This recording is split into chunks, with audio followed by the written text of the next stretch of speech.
आदाब, नमस्कार। मैं हूं वकार अहमद और आप देख रहे हैं इंडिया फर्स्ट रिपोर्ट्स। मैं हूं इस वक्त तुरकमान गेट पर। एक मस्जिद है, मस्जिद का नाम है दरगाह फैज़ इलाही। 100 साल पुराना इतिहास इस मस्जिद का, और अब इसके ऊपर तलवार लटकी है कानून की।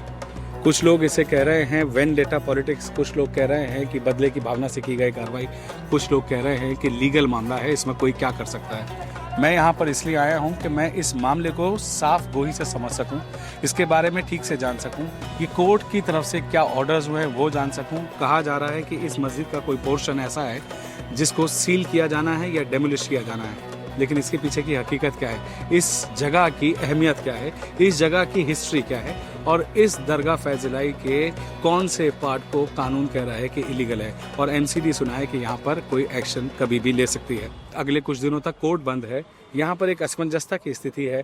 मैं चाहता हूँ कि लोगों को किसी भी तरह से मेरी रिपोर्ट से ये एहसास ना हो कि कोई विचलित हो जाए या कोई एक्साइटेड हो जाए। नहीं, हमारा हक है सच जानना, हमारा हक है कि लीगली हम अपने कानून की लड़ाई लड़ें। किसी भी तरीके से माहौल को ख़राब करना हमारा हक नहीं है, ना आपका है ना हमारा है। ये इंटेंशन से बिकती है कि इस पूरे मामले को जब मैंने ऑनलाइन देखा तो सबसे पहले मैंने रब्बानी की रिपोर्ट्स देखी, क्योंकि सबसे पहली रिपोर्ट जो इस खबर को ब्रेक करने वाले हैं रब्बानी हैं, अवेयर न्यूज़ पॉइंट्स के फाउंडर हैं। मैं जानना चाहता था रब्बानी से कि ये पूरा मामला है क्या, और यही मामला एज इट इज़ आपको पता चले ताकि किसी भी तरह का कोई खला आपके दिमाग में ना हो। रब्बानी, मैं आपका बहुत स्वागत करता हूँ। बहुत शुक्रिया वकार भाई। आपकी रिपोर्ट्स मैंने देखी और मैं जानना चाहता हूँ रब्बानी, ये पूरा मामला इस्टेब्लिश कर दें ऑडियंस को, ये है क्या?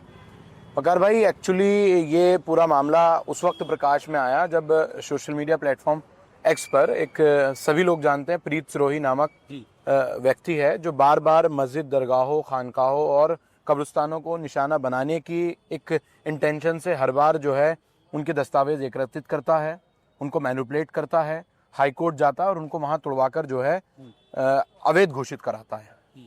इसी तरह से प्रकाश में आया कि मस्जिद दरगाह फैज़ इलाही, जिसकी नाम से पुरानी दिल्ली भी जानी जाती है कि वो बड़ी गुंबद वाली मस्जिद, जिसका इतिहास 100 साल पुराना नहीं, बल्कि अभी आपने 100 साल पुराना कहा, 1970 का 1970 का एक गैजेट नोटिफिकेशन है दिल्ली सरकार का, उसमें मेंशन है कि ये मस्जिद 100 साल पुरानी है, उसके आगे के 50 साल और। जबकि जो हमारे बड़े बुजुर्ग हैं वो सीधे और साफ तौर पर कहते हैं ये मस्जिद 200 साल से भी ज़्यादा पुरानी है। इसका इतिहास बहुत पुराना है, रामलीला मैदान से सटी हुई है। और मैंने देखा कि ट्विटर पर प्रीत सिरोही बार बार जो है वो रामलीला मैदान से जुड़ी हुई इस मस्जिद की, यहाँ के बारात घर का बार बार जिक्र कर रहा है। उस पोस्ट में उसने साफ तौर पर यह कहा कि ये पूरा मस्जिद रामलीला मैदान से जुड़ा हुआ, ये तमाम चीज़ें अवैध हैं। लेकिन शायद प्रीत सिरोही ये भूल गया कि रामलीला मैदान जहाँ से शुरू हो रहा है उसके सीधे हाथ की तरफ मस्जिद दरगाह फैज़ इलाही है, उसका बारात घर है, और उसके अगले पोर्शन में एक मंदिर भी है, श्री राम हनुमान वाटिका। उसने सिर्फ इसी को टारगेट किया। उसकी क्या इंटेंशन थी ये हम सब जान सकते हैं। जिस तरह उसने दूसरी जगहों पर अपनी इंटेंशन जाहिर की सीधे और साफ तौर पर कि वो मस्जिद, दरगाहों, कब्रिस्तानों को निशाना बनाता है। उसको जहाँ भी मस्जिद का गुंबद नज़र आता है या कब्रिस्तान नज़र आते हैं तो उसको मुसलमानों से वही घृणास्पद जो है वो चीज़ें उसके दिमाग में चलने लगती हैं, और वो ये सोचता है कि इसको कैसा वेद घोषित कराया जाए और इस पर किस तरह से जो है कार्रवाई कराकर इसको यहाँ से हटाया जाए।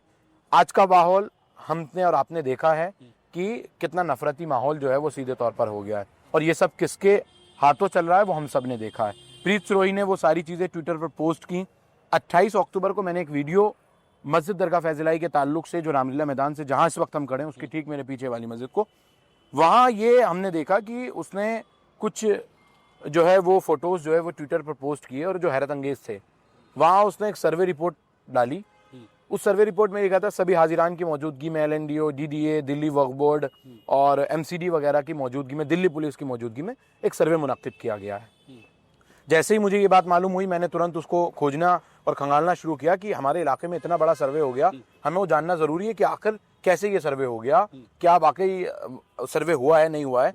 मैंने उसकी जो है तहकीकात करनी शुरू की, और मुझे मालूम ये हुआ कि कोई सर्वे मस्जिद कमेटी कहती है जो यहाँ मौके पर मौजूद है, बारात घर की कमेटी कहती है जो मौके पर मौजूद है, कि यहाँ कोई ऐसा सर्वे हुआ ही नहीं है। ठीक उसके बाद वो प्रीत सिरोही उस सर्वे रिपोर्ट में डालते वक्त कहता है कि मैंने कंप्लेंट दी थी, और जो मुझे मालूम हुआ इंटरनली वो 16-17 अक्टूबर को यहाँ एक सर्वे मुनक्किद हुआ।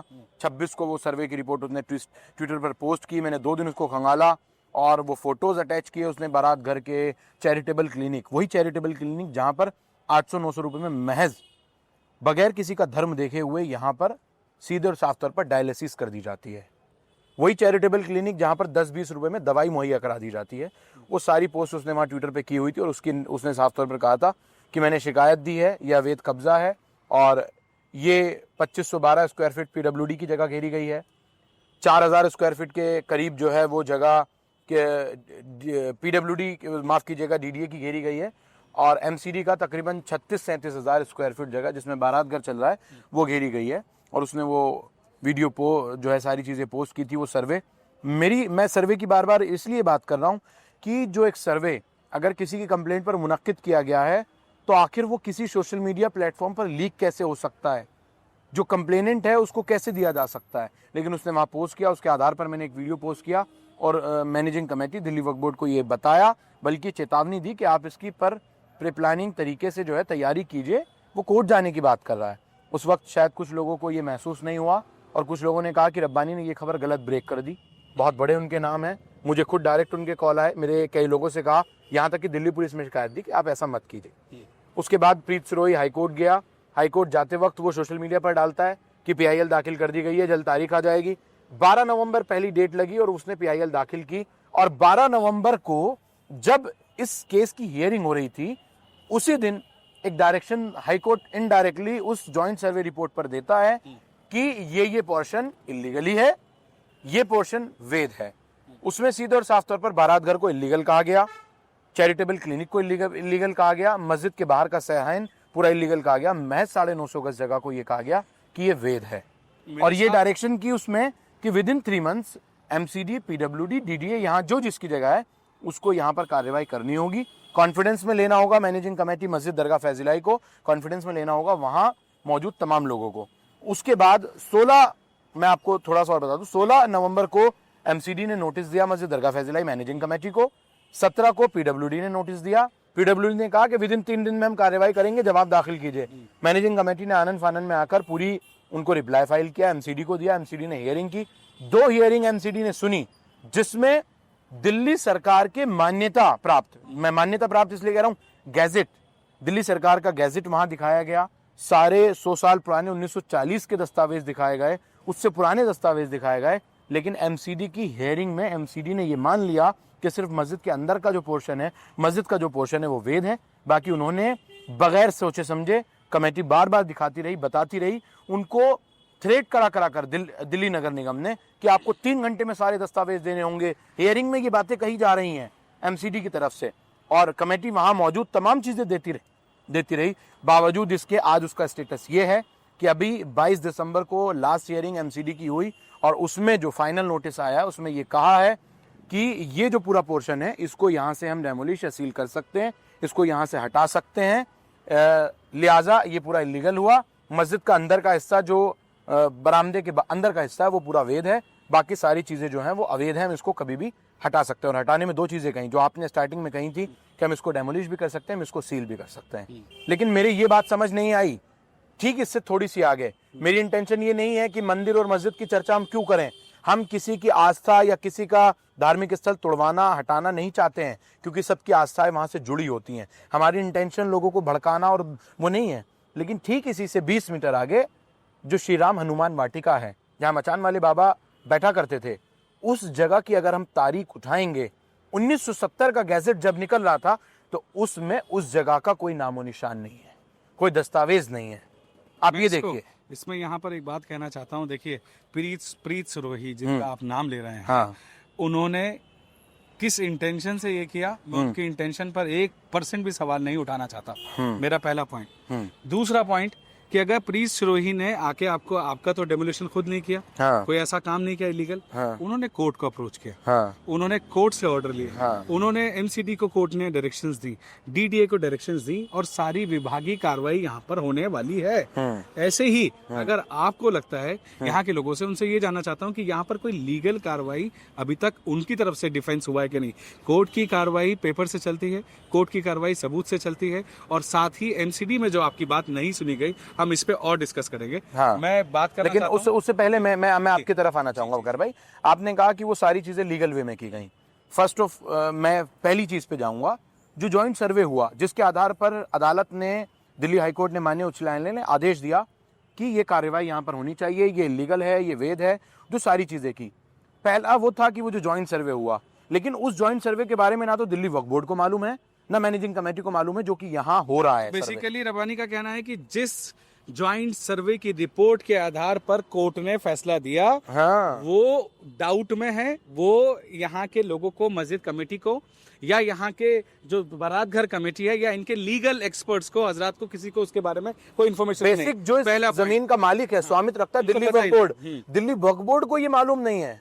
दूसरी बात, वो रिपोर्ट जो भी ज्वाइंट कमेटी बनाती है, सर्वे रिपोर्ट, वो सर्वे रिपोर्ट आपको मालूम है, संभल में भी एक सर्वे रिपोर्ट के लिए गए थे जामा मस्जिद पे, वो रिपोर्ट बहुत सीक्रेट होती है, कॉन्फिडेंशियल होती है। वो ट्विटर पे आ जाना, तो प्रीत सिरोही को ये रिपोर्ट कहाँ से मिली? एम आई राइट? एग्जैक्टली। वो रिपोर्ट ट्विटर पे लीक हो जाना, और फिर उसके बाद एमसीडी का उसको एक्सेप्ट कर लेना, कोर्ट का उसके ऊपर ऑर्डर दे देना, ताबड़तोड़ कार्रवाई होना, इसके अंदर कहीं ना कहीं इंटेंशन पे भी सवाल उठ सकता है। क्या शुभ नाम हो आपका सर? आप? मेरा नाम आसिफ मलिक है और मैं एक सोशल एक्टिविस्ट हूँ। इससे पहले भी मैंने जो इलीगल इंक्रोचमेंट है जो हमारे यहाँ हुए थे, सबको मैंने हटवाया, और अभी अब जो पीछे रोड दिख रहा है उसको भी मैंने साफ कराया था। तो मैं इसमें धर्म तो नहीं देखता, जो भी इंक्रोचमेंट होता है, कुछ भी होता है, लेकिन मेरी एक बात मैं पूछना चाहता हूँ कि ये जो इंक्रोचमेंट है, इसको ये अवैध बता रहे हैं, ये कहाँ से अवैध है? इसके पेपर तो लैंड डिपार्टमेंट के पास भी नहीं है, एमसीडी के पास भी नहीं है, जबकि हमारे पास गैजेट के पूरे पेपर हैं, 62 के भी और 72 के भी। और रही बात पीछे वाटिका की, जो ये बोल रहे हैं कि वो इलीगल इंक्रोचमेंट, वो इलीगल इंक्रोचमेंट जो है वो हमारी मस्जिद की जगह पर है, और इसके ऊपर हम कार्रवाई करने जा रहे हैं। हम जैसे ही अब हमारी लीगल जगह को भी लीगल बता रहे हैं, तो हम भी इसके ऊपर अब कार्रवाई करेंगे, और पूरी तरीके से कार्रवाई करेंगे, और हमारी जो मस्जिद की जगह है उसको हम वापस लेंगे, जो जहाँ पे भी हनुमान वाटिका बना हुआ है। और दूसरी बात ये है, अच्छा, आप हनुमान वाटिका के ऊपर भी लीगल प्रोसीडिंग्स के लिए सोच रहे हैं? ये आपका हक है, ये आपका हक है। जी हम बिल्कुल इस पे लीगल एक्शन लेंगे, क्योंकि हम किसी की देना जो धर्म की जो बात होती है उसको हम आना नहीं चाहते, लेकिन जब हमारी जगह हमसे छीनी जा रही है वेद बता के, तो हमारी जो अपनी वेद जगह है, तो उसको वापस हम क्यों ना लें? अब देखिए ना, हमने तो अपने बचपन में देखा है तो कुछ भी नहीं था। मेरी उम्र के हिसाब से जब मैं यहाँ पर, हम बचपन छोटे थे, यहाँ पर कुछ भी नहीं था, जब जगह खाली पड़ी हुई थी, लेकिन अब वहाँ मंदिर बन गया, लेकिन हम तब भी कुछ नहीं बोले कि चलो किसी की आस्था का मसला है, लेकिन जगह तो हमारी है पूरी तरीके से। तो अब हम भी इसके खिलाफ कोई ना कुछ एक्शन तो जरूर लेंगे। Thank you sir. आप अपना नाम बता दें। मेरा नाम मोहम्मद कामरान है। कामरान साहब, आप क्या सोच रहे हैं इस पूरे मामले को लेकर, और आगे की प्लानिंग्स क्या हैं? देखिए, सोच तो हम बहुत कुछ रहे हैं इसमें, क्योंकि जो आगे इन्होंने लीगली जो है एक्शन लिया है इसके हमारी मस्जिद के खिलाफ, लीगल और इलीगल एक अलग मैटर है कि वो लीगल है या इलीगल है, वो तो एक डिपार्टमेंट ने कह दिया। पर कोर्ट ने जब इसकी हेयरिंग करी, at the time of hearing जो कोर्ट ने करी, जस्टिस देवेंद्र उपाध्याय जो चीफ जस्टिस है हाई कोर्ट के, उनकी बेंच में ये मैटर गया था। तो फर्स्ट ही डेट पे जस्टिस साहब ने इसमें ऑर्डर जारी कर दिया कि जो भी इलीगल, हाई प्रायोरिटी, जबकि जो प्रोसेस है वो प्रोसेस सीधा सीधा सा है कि आप जो अगर से इसमें कोई प्राइवेट रिस्पोंडेंट इंक्लूड है, क्योंकि इसमें मस्जिद के मैटर में मस्जिद कमेटी जो है एक प्राइवेट रिस्पोंडेंट है, तो उनको नोटिस करना उनका जो है पहली जिम्मेदारी थी कि उनको सुनना चाहिए। अब उन्होंने ऐसा नहीं करा। एक ज्वाइंट सर्वे होता है, अब वो कैसे होता है कि ऑफिस में बैठ के ही हो जाता है ऑफिशियल्स के, या यहाँ पर एट प्रेजेंट होके होता है, वो एक अलग मैटर है।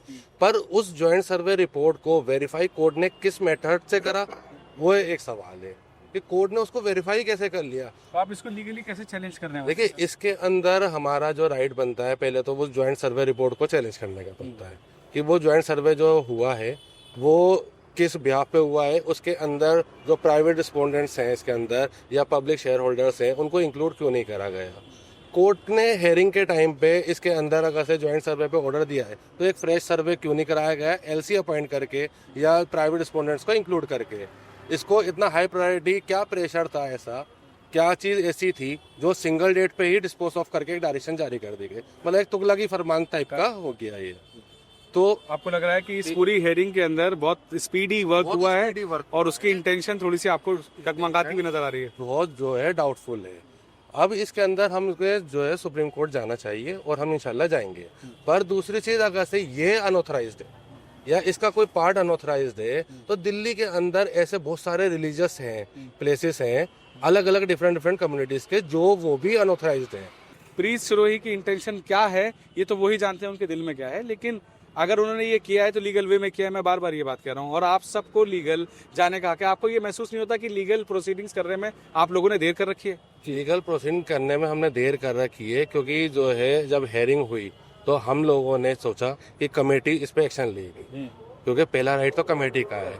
बट अभी तक कमेटी ने सो रही है इस मैटर में। कमेटी ने अभी तक कोई लीगल प्रोसीडिंग में इनिशिएट नहीं करा, जबकि सबसे पहले जब 12/11 को ऑर्डर हुआ था, ये 12 नवंबर 2025 को ऑर्डर हुआ था, तो उसी टाइम पे जो है सुप्रीम कोर्ट कमेटी को अप्रोच करना चाहिए था कि कम से कम हाई कोर्ट को इतनी डायरेक्शन तो दी जाए कि पहले हमारा पक्ष तो सुने, दोनों पक्षों को सुने। कमेटी ने अभी तक कोई ऐसा एक्शन नहीं लिया, बट इसके लिए as a public, as a residence of wall city हम ये एक्शन जरूर लेंगे। Thank you sir. मैं ये कहना चाहता हूँ 123 प्रॉपर्टी जो अभी पेंडिंग पड़ी हुई है, ये प्रॉपर्टी भी उसी के अंदर इंक्लूड है। थोड़ा इस तरफ आइए जी। हाँ, ये प्रॉपर्टी भी उसी के अंदर इंक्लूड है। तो ऐसी क्या जल्दी थी कि रातों रात इसका फैसला ले लिया गया, ठीक है, और उसके बाद दूसरों को सुना नहीं जा रहा। और फिर इस तरीके से अगर एक्शन लिए जाते हैं तो जिस तरह से इन्होंने अभी राम मंदिर के अंदर आस्था के ऊपर जो ऑर्डर दिए थे, तो आस्था के ऊपर इसका भी ऑर्डर दे देना चाहिए था कि चलो जी मस्जिद में नमाज तो छोड़ दो इसको। तो मतलब एक देश के अंदर दो कानून बनेंगे क्या अब? मुसलमानों की नहीं अलग और नॉन मुस्लिम की नहीं अलग? जबानी मेरा देखिए अगर भाई एक चीज और मैं आपको थोड़ी सी बता दूं कि पीआईएल जो होती है, पीआईएल में जो भी पेटिशनर होता है उसको एक एफिडेविट फाइल करना पड़ता है फाइलिंग के टाइम पे कि ये मैं अपने कोई पब्लिक गेन के लिए ये काम नहीं कर रहा, ये पब्लिक इंटरेस्ट के लिए कर रहा। पहली बात तो इसमें पब्लिक इंटरेस्ट मुझे कोई नजर आया नहीं। दूसरी बात ये है कि वो अपने सारे सोशल मीडिया अकाउंट्स पर, सारे यूट्यूब पर, जितने भी सोशल मीडिया प्लेटफॉर्म्स है, उसमें ये मैटर हाईलाइट कर रहा है। तो वो तो अपनी पब्लिसिटी के लिए कर रहा है। ये सारा स्टंट ये पब्लिकली स्टंट है। पब्लिक आप फाइनल कॉल, आपका फाइनल जी मेरा फाइनल कॉल तो ये है कि किसी के भी आस्था की जो जगह है उसको ना छेड़ा जाए, ठीक है। इससे क्या है, देश के अंदर कानून व्यवस्था भी खराब होती है, ठीक है, लोगों के दिल भी दुखते हैं। तो मैं तो कोर्ट से यही अपील करूंगा, पब्लिक से भी यही अपील करूंगा। आपको कानून पे भरोसा है? जी बिल्कुल कानून पर भरोसा लड़ाई ही है, लड़ेंगे। बिल्कुल लड़ेंगे, कानूनी लड़ाई लड़ेंगे, क्योंकि हमें नहीं लगता कि ये पब्लिक डोमेन में ये मसला जो है सोल्व हो पाएगा। तो इसलिए हमें भी किसी ने कोर्ट जाना चाहिए। जबानी मैं आपसे ये पूछना चाह रहा था कि जिस तरह से कपिल सिब्बल साहब हैं, एक बड़े वकील हैं, और उन्होंने कई बार ऐसे मसलों में कह लीजिए कि निशुल्क होकर आगे बढ़कर कामों को करने की कोशिश की, लोगों की मदद करने की कोशिश की। क्या आपको लगता है कि शोएब इकबाल साहब, आले मोहम्मद इकबाल, इमरान हुसैन, हारून यूसुफ, कपिल सिब्बल, जिन लोगों ने यहाँ की इलाके की रहनुमाई की, हम दोनों से ज़्यादा या आप सबसे ज़्यादा तो इस मस्जिद के बारे में वो भी जानते होंगे, बिल्कुल, आपको लगता है कि उनकी तरफ से भी थोड़ी सी चूक हो रही है, या दूर हट रहे हैं, या वो कर रहे हैं काम, कुछ हेल्प मिल रही है? देखिए मैं इस तरफ, आपने जिक्र किया है कि क्यों जो पॉलिटिकल पावर है उसका इस्तेमाल क्यों नहीं होना चाहिए। याद हो आपको, अब से तकरीबन 1 साल पहले शाही ईदगाह दिल्ली कसाबपुरे का मामला प्रकाश में आया था, लेकिन उसमें भी कहीं ना कहीं बहुत बड़ी लापरवाही, मुझे लगता है वहाँ के क्षेत्रीय विधायक या फिर दिल्ली सरकार में डिप्टी मेयर थे उस वक्त एमसीडी में आले मोहम्मद इकबाल, या फिर जो कहा जाए नुमाइंदगान थे, उनकी बहुत बड़ी कमियां रही हैं। आपस में गुटबाजी करते रह गए।